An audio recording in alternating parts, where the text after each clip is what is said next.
Assalamualaikum and hi, my name is Nushaira binti Muhammad Abdan and my metric number is H23B1404. Today I want to do a food review about chicken rice at Mawa restaurant. So now let's talk about background of chicken rice. Chicken rice is one of the most famous dishes in our country, especially in the Chinese community. This chicken rice evolved from Hainanese chicken rice. Chicken rice comes from a city Wencheng located on Hainan Island, and at that time Wencheng chicken was very famous.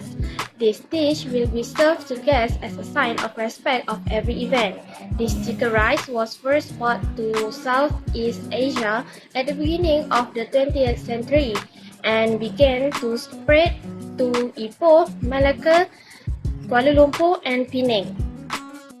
And now, let me take you to a Mawa restaurant near my college. This restaurant serves many delicious food. The restaurant opened from 9:30 to 7 p.m. Tada! We have reached our restaurant.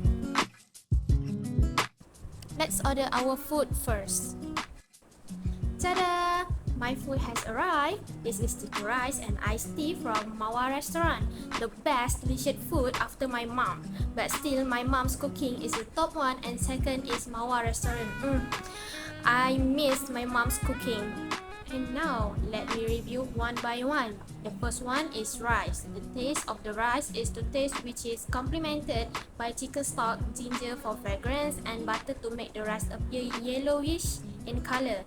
In addition, the rice has the aroma of shallot and garlic. When we chew the rice, the aroma of the rice is more fragrant. After rice, we have chicken.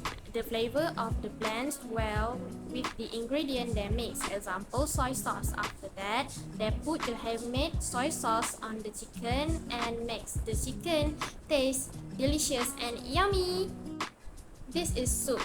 They make the soup very delicious, just like my father makes. This soup is made from chicken broth mixed with ginger, a little garlic and shallot to increase the smell of the soup. After the soup is ready to be cooked, it is sprinkled with scallion for a fragrant smell and also fried onions. What is chicken rice without sambal? We go to sambal section now. This homemade sambal is a bit salty for me, so everyone who like to eat salty food, maybe it suits your taste. The appearance of this sambal is different from my mom's sambal. My mom's is more to red and orange color, but this one is more to orange and not spicy. For your information, I like it spicy. The spicier, the sambal tastes better. Lastly, the drink I ordered was iced tea. I have been drinking this water since I was a child, and it is my favorite drink after Nescafe and green tea. And of course, this iced tea is taste different from where I live. The iced tea have more fragrant and thicker. No one can beat this iced tea. Last but not least, out of 10, I give these dishes 10 per 10, and you all have to try. Thank you for listening and bye-bye!